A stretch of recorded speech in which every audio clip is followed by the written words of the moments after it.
Halo para penonton dimanapun kalian berada, selamat datang di channel Dango Inspirasi Uda Joni. Assalamualaikum warahmatullahi wabarakatuh.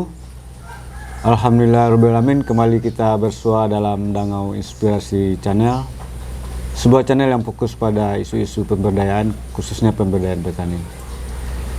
Sobat-sobat pemberdayaan semua, hari ini kita akan mendiskusikan tentang sebuah fenomena yang mungkin sudah berulang-ulang kali terjadi di Indonesia dan termasuk di Sumatera Barat. Fenomena itu adalah tentang kabut asap, dan bisa kita rasakan dan kita lihat hampir 2 bulan terakhir kabut asap itu sudah terjadi, dan itu bisa kita lihat di sekitar kita, dan ini yang akan kita diskusikan dengan Bapak Insinyur Joni, seorang pengamat pemerhati pertanian, dan tentu diskusi kita tidak terlepas juga dengan hubungannya dengan pertanian. Selamat sore Pak Jan. Selamat sore. Sehat? Assalamualaikum warahmatullahi wabarakatuh. Sehat Pak Jan? Alhamdulillah. Sehat. Alhamdulillah, di tengah kabut asap masih bisa kita beraktivitas ya Pak Jan ya. Ya. Nah, ini yang akan kita diskusikan, dan menurut Pak Jan fenomena kabut asap ini seperti apa ya ini kalau kita lihat, kita hubungkan dengan kehidupan kita khususnya di... Ya, kabut asap ini biasanya kan beriringan dia datang dengan musim kering. Kalau di Sumbarnya asapnya pasti datang dari area perkebunan. Biasanya dikirim dari Jambi dan Riau itu. Ya. Kenapa terjadi kabut asap itu? Biasanya orang pengembang lahannya, pembukaan lahannya atau replanting itu di musim kering. Karena hanya tinggal bakar itu. Lebih mudah ya? Lebih mudah pekerjaannya. Memang begitu. Kenyataannya begitu. Nah, persoalan ini kan berulang setiap tahun ini. Ya. Terutama pada musim kemarau ya. kan, seperti yang diceritakan tadi. Nah, ini kan berdampak, pasti berdampak. Dampaknya seperti apa itu? Contoh di Sumbar ini ada sebulan kita di kabut asap, mungkin hampir 2 bulan ya. Katakan sebulannya dulu, jarang kita melihat matahari. Dan itu pasti berdampak kepada produksi pertanian. Saya contohkan misalnya padi. Bisa dijelaskan hubungannya antara kabut asap dengan produksi? Padi. Ya. Padi ini pada saat pematang malai, katakanlah 10 hari terakhir itu, atau 15 hari terakhir tergantung varietasnya, itu butuh cahaya maksimal, penyinaran penuh itu.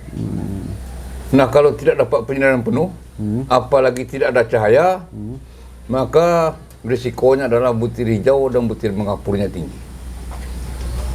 Ketika padi itu dibuat ke penggilingan padi, beras patahnya tinggi. Sangat tinggi sekali.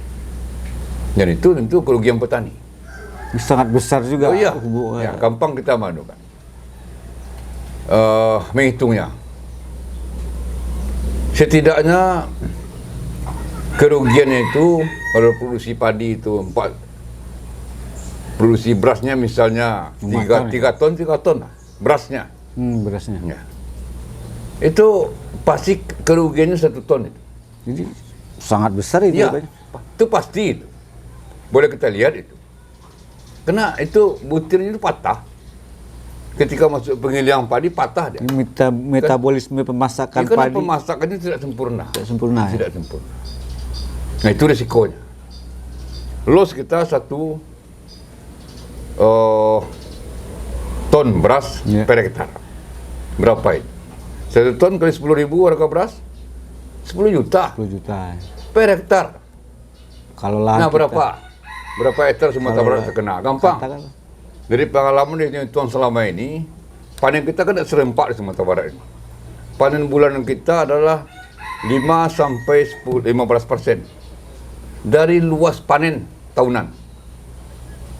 Jadi kalau luas panen kita tahunan itu 500.000 hektar, maka luas panen bulanannya berkisar antara 5-15% dari luas panen.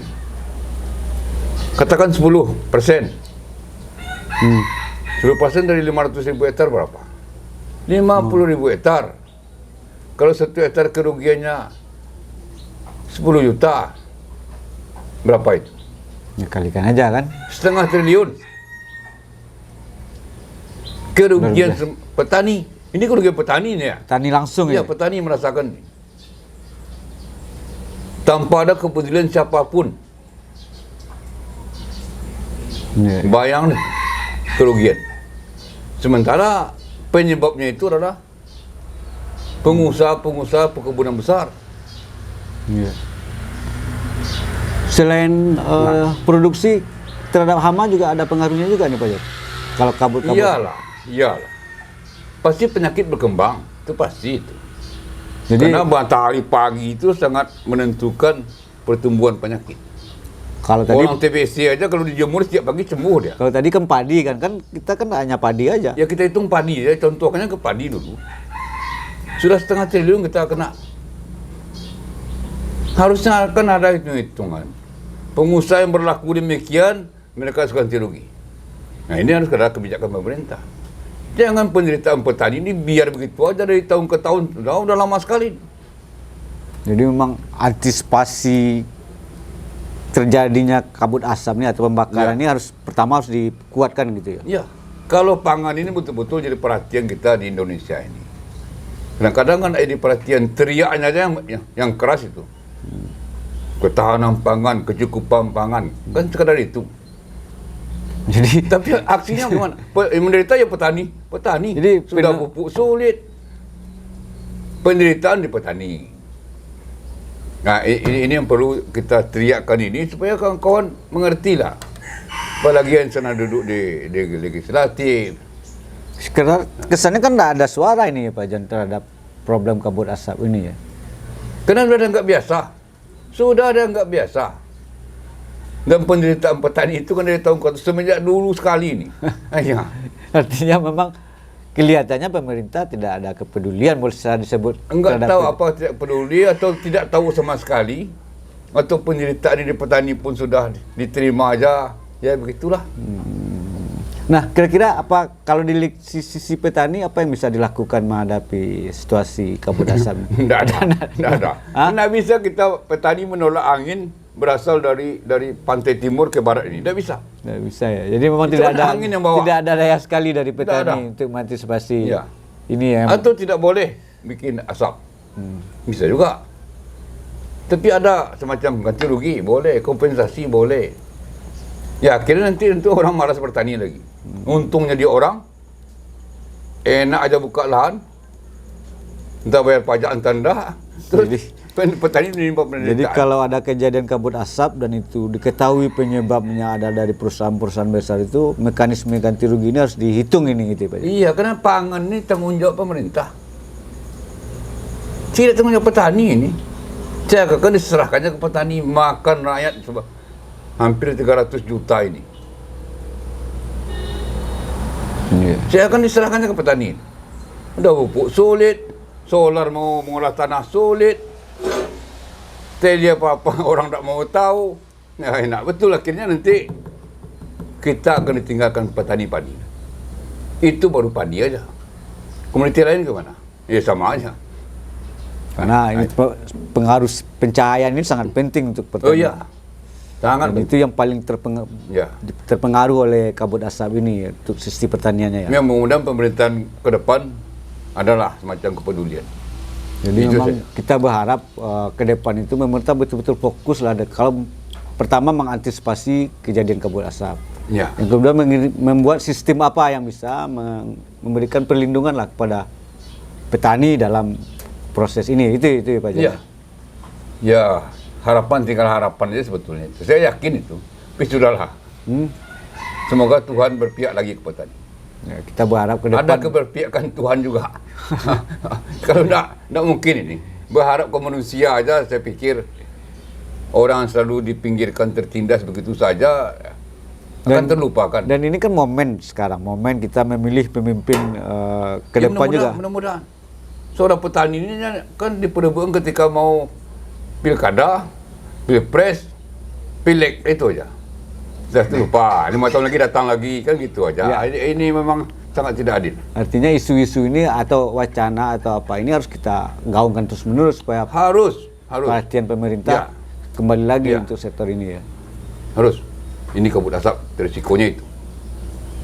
Dan ini setiap tahun. Sebentar lagi habis ini. Musim hujan datang, habis. Ya. Habis lagi.